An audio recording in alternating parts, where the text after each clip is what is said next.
ಗೋವಿಂದರಾಜು ಅವರೇ, ತನಿಖೆ ನಾವು ರೆಡಿ ಇದ್ದೀವಿ, ರಾಜೀನಾಮೆ ಕೊಡಬೇಕು, ಕೊಟ್ಬಿಡ್ತೀನಪ್ಪ ನಾನು, ಹುಳ ಬಿದ್ದು ಸಾಯ್ತಾರೆ ದುಡ್ಡು ತಿಂದಿದ್ರೆ. ಈಗ ಎಲ್ಲದಕ್ಕೂ ವಸ್ತಿ ಸಚಿವ ಅಂತ ಹೇಳಿದ್ರೆ ಇದು ಹೆಂಗೆ ಇದು ಕಥೆ? ಪಂಚಾಯಿತಿಯಿಂದ ನಡೀತಾ ಇದೆ ಇದು. PDO ಇರ್ತಾನೆ, EO ಇರ್ತಾನೆ, CEO ಇರ್ತಾನೆ, ಅಲ್ಲಪ್ಪ ಚೇರ್ಮನ್ ಇರ್ತಾನೆ, ಶಾಸಕ ಇರ್ತಾನೆ. ಹಾಗಾಗಿ ಇಲ್ಲಿ ಆಯಿತು ಅಂದ ತಕ್ಷಣ ಎಲ್ಲದಕ್ಕೂ ನಮ್ಮ ಮೇಲೆ ದೂರು ಬಿಟ್ರೆ ಹೇಗೆ? ಖಂಡಿತವಾಗ್ಲೂ ಸರ್, ಇವತ್ತು BR ಪಾಟೀಲ್ ಅವರು ಭಾಳ ಸ್ಪಷ್ಟವಾಗಿ ಹೇಳ್ತಾ ಇದ್ದಾರೆ. ಏನಂತ, ಇವತ್ತು ನಾನು ಹೇಳಿದ್ದಂಥ ಶಿಫಾರಸು ಮಾಡಿದ್ದಂಥ ವ್ಯಕ್ತಿಗಳಿಗೆ ಮನೆ ಕೊಡೋಕ್ಕಾಗ್ತಾ ಇಲ್ಲ.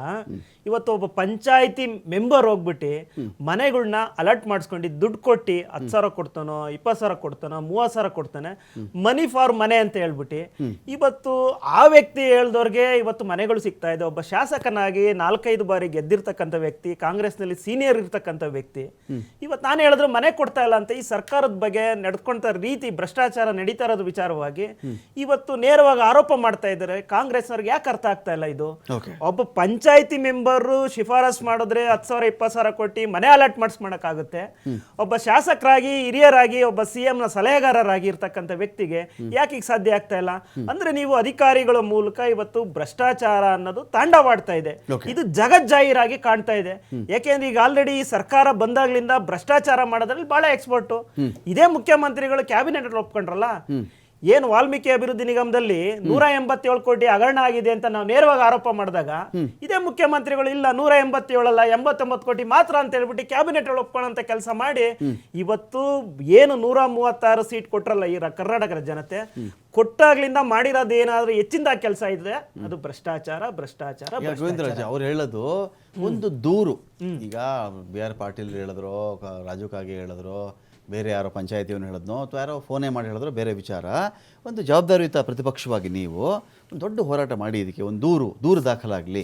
ಈಗ ಜಮೀರೇ CBI ಅಂತ ಹೇಳ್ತಾ ಇರ್ಬೇಕಾದ್ರೆ ನೀವೇ ಯಾಕೋ ಸ್ಲೋ ಆಗ್ತಿದ್ದೀರಾ? ಇಲ್ಲಿ ನಿಮ್ದೇ ಹಿಂದೆ ನೋಡಿ, ಅವ್ರು ನಿಜವಾಗ್ಲೂ ಒಂದು ತನಿಖೆ ಆಗ್ಬೇಕು ಅಂದ್ರೆ ಎಲ್ಲ ಅಧಿಕಾರ ಇರತಕ್ಕಂಥದ್ದು ಮುಖ್ಯಮಂತ್ರಿಗಳಿಗೆ. ಬರೀಲಿ ಇವತ್ತು CBIಗೆ ಬರೀರಿ, ಇದ್ರ ಬಗ್ಗೆ ತನಿಖೆ ಆಗ್ಲಿ ಅಂತ. ಯಾಕೆ ಬರೀತಾ ಇಲ್ಲ ಹಾಗಾದ್ರೆ?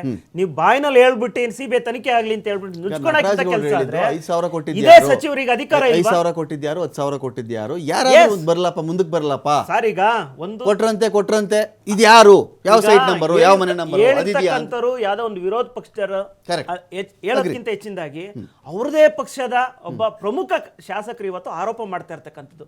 ಈ ಆರೋಪನ ಹಂಗಾರೆ ನೀವು ಸೀರಿಯಸ್ ಆಗಿ ತಗೊಳಲ್ವಾಗಾದ್ರೆ ಇದೇ ಉಪಮುಖ್ಯಮಂತ್ರಿ DK ಶಿವಕುಮಾರ್ ಒಪ್ಪಕ್ಕಾಗಲ್ಲ ಅಂತ ಹೇಳ್ತಾರೆ ಅಂದ್ರೆ ನೀನ್ ಯಾರು ಹೇಳಿದ್ ಒಪ್ತೀರಾಗಾದ್ರೆ? ಒಬ್ಬ ಶಾಸಕ ಹೇಳಿದ್ನೆ ನೀವು ಒಪ್ಪಕ್ಕೆ ಈ ಸರ್ಕಾರ ರೆಡಿ ಇಲ್ಲ ಅಂದ್ರೆ ಇನ್ನು ಸಾಮಾನ್ಯ ಜನತೆ ಹೇಳಿದ್ ನೀವು ಒಪ್ಕೊಳಕ್ ಸಾಧ್ಯನಾ? ಇದು ನೇರವಾಗಿ ಆರೋಪ, ನಿಮ್ಮ ಭ್ರಷ್ಟಾಚಾರದಲ್ಲಿ ತೊಡಗಿದ್ದೀರಾ ಅಂತ ನೇರವಾಗಿ ನಿಮ್ಗೆ ಆರೋಪ ಮಾಡ್ತಾ ಇದ್ದಾರೆ. ಇದ್ರ ಜೊತೆಲಿ ಹಿಂದೆ ನಾವು ಇದೇ BR ಪಾಟೀಲ್ ಪತ್ರಗಳನ್ನ ಬರ್ದ್ರು ಸರ್. ಆ ಪತ್ರ ಇಲ್ಲ, ನಾವು ಬರ್ದೇ ಇಲ್ಲ ಅಂತ ಸುಳ್ಳು ಅಂತ ಹೇಳ್ಬಿಟ್ಟು ಇವರು ವಾದ ಮಾಡಿದ್ರು. ಇದೇ ಮುಖ್ಯಮಂತ್ರಿಗಳು ಇದೆಲ್ಲೋ ಡೂಪ್ಲಿಕೇಟ್ ಇರ್ಬೇಕು ಅಂತ ವಾದ ಮಾಡೋದು. 136 ಜನದಲ್ಲಿ ಒಂದು ನನಗನ್ಸುತ್ತೆ 30-35 ಜನ ಪತ್ರಗಳಿಗೆ ಸಹಿ ಮಾಡ್ಬಿಟ್ಟು ನಾವು ಯಾವುದೇ ಒಂದು ಸರ್ಕಾರದ ಕೆಲಸವನ್ನ ಮಾಡಿಸ್ಕೊಬೇಕಾದ್ರೆ ಮಧ್ಯವರ್ತಿಗಳ ಮೂಲಕ ಸಚಿವರನ್ನ ನಾವು ಕಾಂಟ್ಯಾಕ್ಟ್ ಮಾಡ್ಕೊಂಡು ಕೆಲಸ ಮಾಡುವಂತ ಪರಿಸ್ಥಿತಿ ಕೈ ಸಿಗ್ತಾ ಇಲ್ಲ ಅಂತ ಹೇಳಿ ನೇರವಾಗಿ ಆರೋಪ ಮಾಡಿದ್ರು. ಇದು ನಿನ್ನೆ ಮೊನ್ನೆ ಮಾಡಿರ್ತಕ್ಕಂಥದ್ದಲ್ಲ, ಸರ್ಕಾರ ಬಂದ 4 ತಿಂಗಳಿಗೆ ಆರೋಪ ಮಾಡಿದ್ರು. ಇದನ್ನು ಕೂಡ ಒಪ್ಕೊಂಡಂತ ಮಾಡ್ತಾ ಇಲ್ಲ. ಅಂದ್ರೆ ಈ ಸರ್ಕಾರಕ್ಕೆ ಯಾರೇ ಒಂದು ವಿರೋಧ ಹೇಳಿಕೆಗಳನ್ನ ಕೊಟ್ರೆ, ವಿರೋಧ ಹಿಂಗ್ ಭ್ರಷ್ಟಾಚಾರ ನಡೀತಾ ಇದೆ ಅಂದ್ರೆ ಕೇಳಿಸ್ಕೊಡುವಂತ ತಾಳ್ಮೆನಿಲ್ಲ, ಕಣ್ಣಿಂದ ನೋಡುವಂತ ಒಳ್ಳೆ ಕಣ್ಣು ಇಲ್ಲ ಅಂತ ಹೇಳೋದಕ್ಕೆ ಎಕ್ಸ್ಪೋಸ್ ಮಾಡಿ. ಕಾಂಗ್ರೆಸ್ನ ಬಿಡಬೇಡಿ, ಗೌರ್ಮೆಂಟ್ನ ಎಕ್ಸ್ಪೋಸ್ ಮಾಡಿ.